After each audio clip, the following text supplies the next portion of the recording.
جناب خیر مقدم ہے آپ کا، اور اعتکاف آج ہمارا موضوع ہے، اور اس حوالے سے تھوڑی سی اس ٹائپ کی بھی بات ہونی چاہیے، اس نوعیت کی،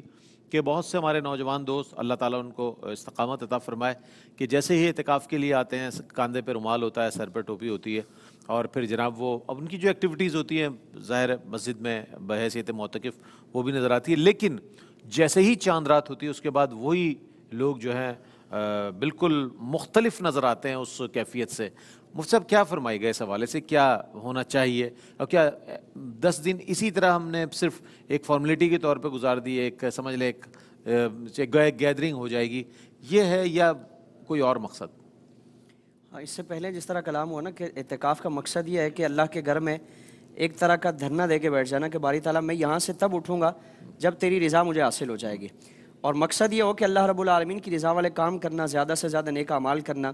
اور عبادات کو متاثر کرنے والی جتنی بھی چیزیں ان ساری چیزوں سے پرہیز کرنا۔ جس طرح صوفیہ کا ایک طریقہ کار رہا ہے کہ تقلیل طعام ہو، تقلیل کلام ہو، تقلیل منام ہو، کہ کم کھانا ہے، کم سونا ہے، کم بات کرنا ہے، زیادہ باتیں کرنا، زیادہ سونا، زیادہ کھانا کھانا، جس طرح اعتکاف میں یہ ساری چیزیں ہمیں نظر آتی ہیں۔ تو اس کی وجہ سے پھر عبادات کے لیے جو یکسوئی ہے، جو توجہ ہونی چاہیے، اور عبادات کی طرف جو ذوق و شوق رہتا ہے، تو وہ ایک سستی کی وجہ سے وہ ساری چیزیں پیچھے ہٹ جاتی ہیں۔ تو رمضان میں ان ایام میں اگر اپنا ایک جدول بنا دیں گے اور اس ترتیب کے مطابق ان 10 ایام کو گزاریں گے، اپنے آپ کو پابند کریں گے، تو پھر یہ عبادت چھوٹے گی نہیں، یہ عادت چھوٹے گی نہیں، بلکہ رمضان کے بعد بھی جب بھی نماز کا وقت ہوگا تو ایک شوق ہی آئے گا اور ایک چاہت ہی آئے گی کہ میں نے جو اپنا ایک عمل شروع کیا تھا، ایک عادت بنائی ہے، میں نے اس کو جاری رکھنا ہے۔ اور پھر اعتکاف سے اٹھنے کے بعد جس طرح آپ نے اشارہ فرمایا نا کہ آخری رات میں جب چاند نظر آ جاتا ہے، لیلۃ الجائزہ ہے، یہ تو انعام والی رات ہے، کیسی بڑی رات ہے، یعنی ہم نے تو انعام لینا ہے، عام لوگوں کے لیے بھی انعام ہے، لیکن بطور خاص تو ان لوگوں کے لیے انعام ہے جو اللہ کے گھر میں بیٹھے ہوئے تھے اور 10 دنوں سے اللہ رب العالمین کے ہاں مہمان بنے ہوئے تھے۔ یہ تو اللہ کے ہاں مہمان نوازی ہے نا کہ 10 دنوں میں اللہ نے اپنے گھر میں رہنے کی ہمیں سعادت و توفیق عطا فرمائی ہے، اور آج جب وہ انعام بانٹے گا، حضور سید عالم صلی اللہ تعالیٰ علیہ وآلہ وسلم نے فرمایا نا کہ رمضان میں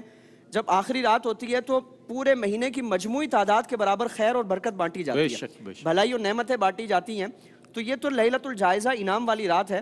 کہ پورے مہینے میں ہماری جتنی بھی محنت ہے، صحابہ اکرام نے عرض کیا تھا، یا رسول اللہ کیا وہ شب قدر ہے؟ تو حضور نے فرمایا کہ نہیں، اور فرمایا کہ تم دیکھتے نہیں ہو کہ جب کوئی مزدور اپنا کام کر لیتا ہے تو آخرت میں اس کی اجرت عطا فرمائی جاتی ہے۔ تو فرمایا کہ آخر اب یہ لیلۃ الجائزہ میں ساری جو اللہ کی طرف سے رحمتیں، برکتیں، بخششیں اور پورے مہینے کی مجموعی تعداد کے مطابق خیر بانٹی جاتی، تو اس لیے کوشش کی جائے کہ اس آخری رات کو بھی اللہ رب العالمین کی عبادت میں گزاریں، اور جسے بدترین جگہ حضور نے قرار دیا اس سے بچیں۔ بازار بدترین جگہ ہے، مسجد بہترین جگہ ہے، اس رات کو بھی اگر مسجد میں گزاریں گے تو اللہ رب العالمین کی طرف سے انعام لے کر جائے، اور وہ انعام ایسا ہوگا کہ اس کا اثر وہ پوری زندگی باقی رہے گا۔ یقیناً۔ علامہ حافظ اویس صاحب کیا پیغام دیجیے گا آج کے موضوع سے متعلق ہمارے ناظرین کے لیے؟ بس یہی جو علامہ صاحب نے بات کی، اس میں ایک ساتھ چیز جوڑ کر میں یہ عرض کرنا چاہتا ہوں کہ اس کا مطلب یہ بھی نہیں ہے کہ کوئی آپ نے عید کو مغموم ہو کے گزارنا ہے، ایسا ہرگز نہیں ہے۔ عید خوشی کا دن ہے۔ ہمارے ہاں یہ ہوتا ہے کہ جب رمضان جا رہا ہوتا ہے اگلے دن آتی ہے، چاند رات کو ساری خوشیاں منا لی جاتی ہیں۔ جی، ہمارے ہاں یہ سمجھا جاتا ہے کہ جس کو الوداع کرنا ہے تو الوداع کر، یہ آپ صلی اللہ علیہ وسلم کی سنت رمضان کو مرحبا کہنا تھا، خوش آمدید کہتے ہیں۔ اچھا، رمضان گزرا ہے، اس میں عبادات معمولات کے ساتھ جاری رہیں، اور عید کی خوشی ہے تو وہ خوشی منانے کا دن ہے، تو آپ اس دن خوشی منائیں، اس میں شرن کوئی کا بات نہیں ہے۔ اور میں بس اپنے اس پیغام کو دہرا دوں گا جو میں نے عرض کیا تھا کہ اس میں جو ہے نا، جب بھی آپ اعتکاف بیٹھیں تو اللہ کے رسول صلی اللہ علیہ وسلم کے طریق کو اپنے سامنے رکھیں۔ یہ حضور کو اتنا پسند ہے نا کہ حضور غار حرا میں جا کے تنہا بیٹھتے تھے، یعنی یہ بڑی چیز ہے۔ آپ جب مسجد نبوی میں اعتکاف بیٹھتے تھے تو خیمے میں تنہا بیٹھتے تھے، اور کبھی کوئی کام ہوتا تھا ایسے ترکی خیمے میں بیٹھے تھے، ایک دفعہ تو ایسے سر باہر نکالا اور فرمایا بھائی میں پہلے 10 دن بھی بیٹھا، دوسرے 10 دن بھی بیٹھا شب قدر کی تلاش میں، تو فرشتے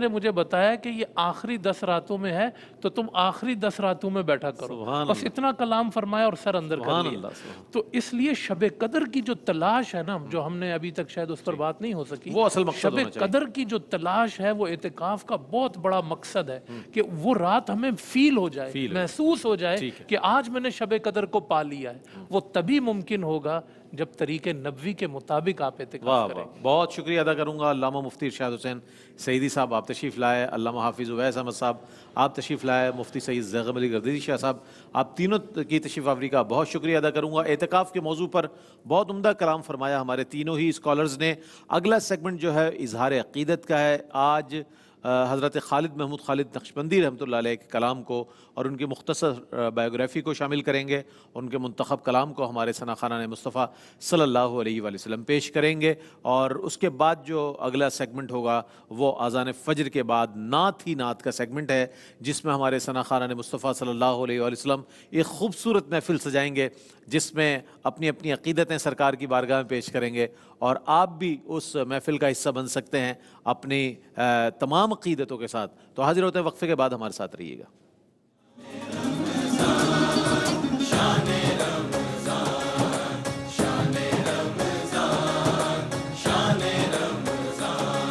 ہے مومنوں کے دل کا اجالا شان رمضان۔